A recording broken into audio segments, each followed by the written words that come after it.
Olá, pessoal. Eu sou a professora Cláudia e quero conversar com você sobre um momento muito importante que é a construção do diagnóstico social. A ideia, né, quando eu passei a ofertar esse curso, Assistente Social e os Transtornos de Aprendizagem, uma coisa que me chamou a atenção, né, primeiramente, é importante falar para você que, ao longo dos anos, né, trabalhando com o curso da educação, eu fui percebendo lacunas dentro do trabalho do assistente social.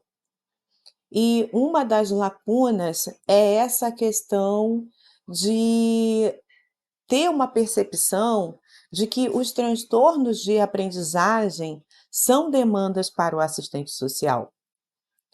E isso passou a me incomodar, porque passava de forma invisível pelos profissionais. E algo que, à medida que eu comecei a perceber isso, e eu conversava com as profissionais, elas não sabiam sequer dizer quantas ou se haviam crianças e adolescentes na escola onde elas atuavam com algum desses transtornos. E, obviamente, isso acendeu duas luzes para mim. A primeira é uma maior e mais preocupante, é de que os assistentes sociais não conhecem a demanda que, que exige o seu trabalho ali na instituição. E, obviamente, né, não quero lançar culpa, nenhuma responsabilidade. Os assistentes sociais já estão chegando nesse espaço assim, num trem em alta velocidade, né? Já chegam para atuar. E essa condição do planejamento muitas vezes fica em segundo plano. Se quer fazer um diagnóstico social. Então, isso, né, é a primeira luz. Os assistentes sociais não estão fazendo diagnóstico social nas escolas, né, nos seus espaços de trabalho, e por isso não conhece as demandas da sua atuação.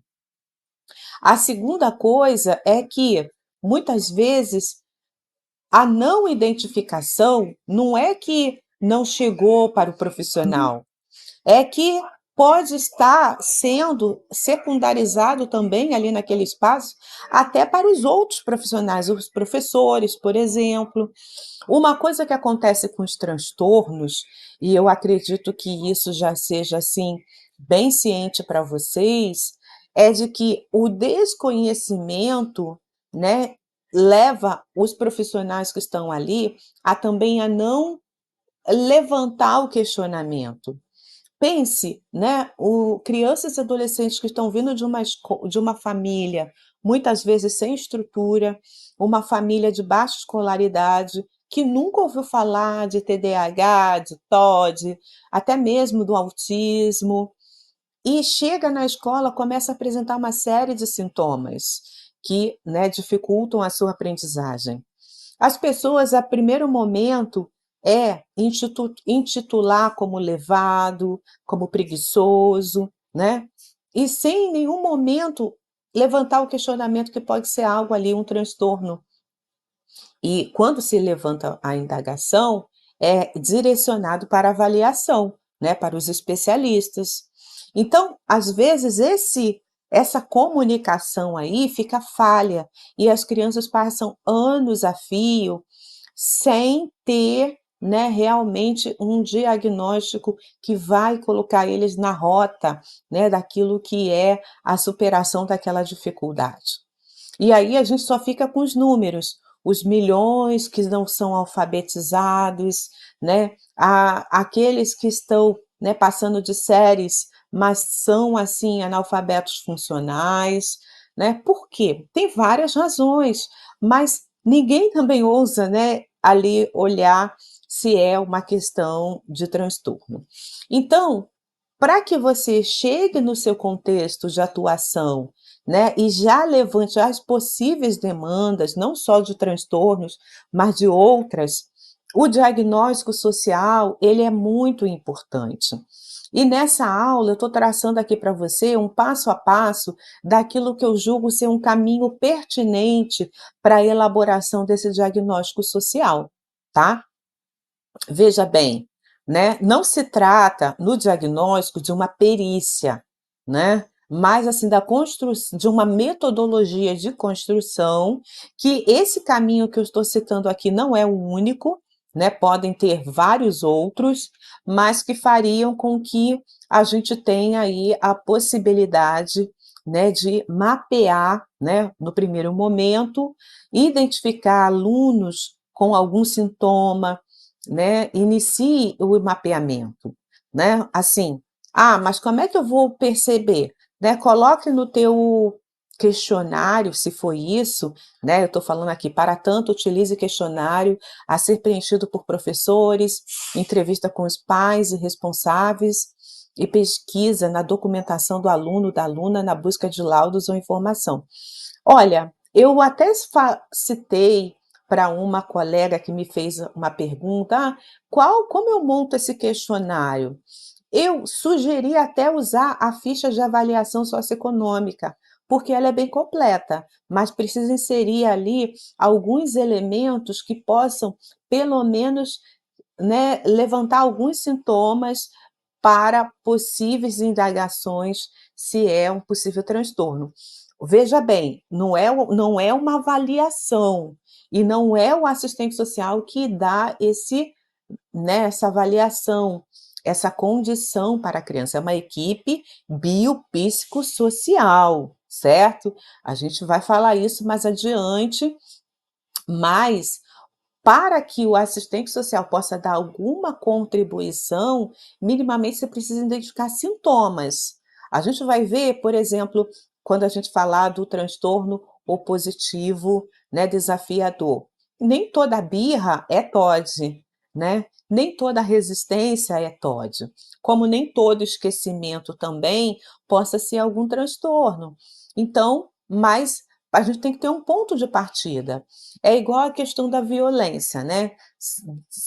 Salvando aqui as devidas proporções, a violência muitas vezes a gente suspeita e encaminha para o órgão que é responsável pela investigação, né? Então, digamos que esse mapeamento seriam as suspeitas, né? Aqueles indícios, né? Você vai ter lá na avaliação socioeconômica que possa ser o seu questionário a ser utilizado, que é a criança, que o cômodo da casa, né, não tem quarto para a criança, né? Então ela dorme com os pais. Isso pode ser indício de algum transtorno? Pode, mas não necessariamente vai gerar, né? Então, são luzes que você vai buscar acender por meio desse mapeamento para que você possa aí, né, começar a identificar e a contribuir com essas crianças e adolescentes.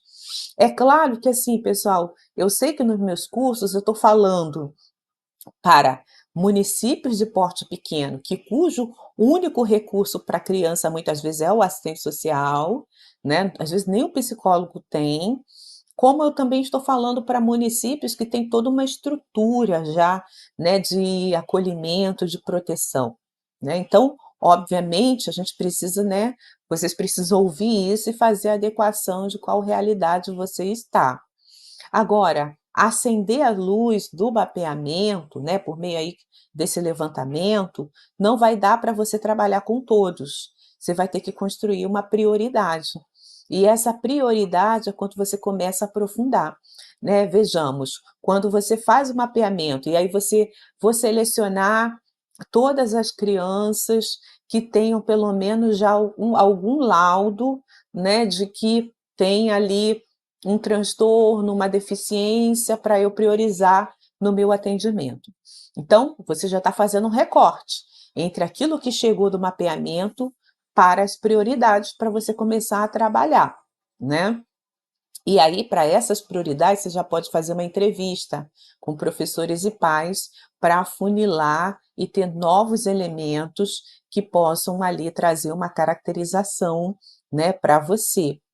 Depois, você já vai ter aí material entre o mapeamento e a identificação de prioridades, um material farto para você organizar prontuários. Eu sempre digo que a meta de todo assistente social seria ter um prontuário para cada aluno da escola. O que a gente sabe que muitas vezes é impossível, né, como um profissional muitas vezes vai dar conta de 100 crianças ou até mais, né. Mas o que você já tiver à mão, abra pelo menos a primeira ficha com esse questionário preenchido, e aí, né, você vai construindo ali à medida que você for fazendo as suas intervenções. Mas Cláudia, veja bem, o diagnóstico social é um estudo, né, de mapeamento, de conhecimento, mas eu também já estou utilizando para intervenção? Sim, porque todo esse material, e aí aqui é o quarto passo, já vai dar indício para você começar a construir a tua intervenção. Por quê? Você vai ter um conhecimento dessa população, uma caracterização dessa população, que vai trazer muitas luzes, digamos assim, vai acender muitas luzes para você estar atuando. Então, né, como se diz, né, atacando um coelho com 2 coelhos com uma cajadada só, né. Não, eu acho que esse ditado não é muito bom, mas, né, você vai estar aí, né, em 2 frentes com uma única iniciativa, ok? E veja, você está estruturando o seu trabalho como profissional ali naquela unidade. E no final, você já terá condições de elaborar o teu relatório de diagnóstico.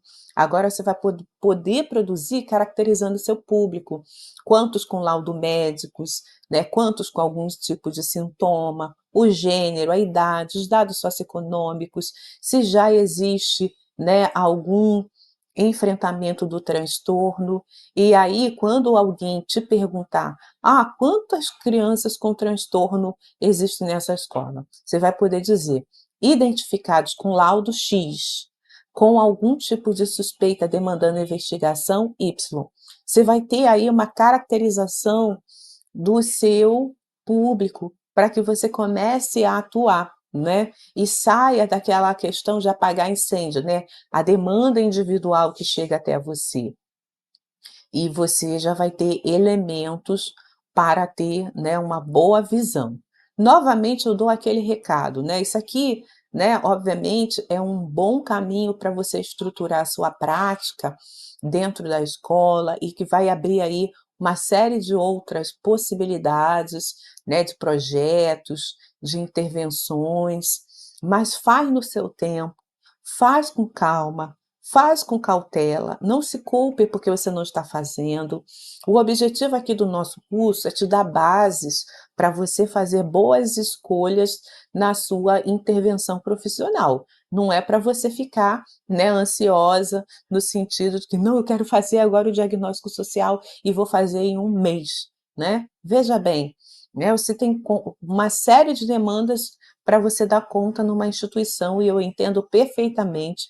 Eu, enquanto assistente social, também, né, tenho os meus desafios, mas aqui a gente está emprestando ferramenta uma para a outra, né, umas para as outras, e isso é fundamental para que a gente tenha pelo menos o olhar ampliado de como estruturar a nossa prática. Bom, vou ficando por aqui, nosso curso continua e te aguardo para nossas próximas conversas. Um abraço.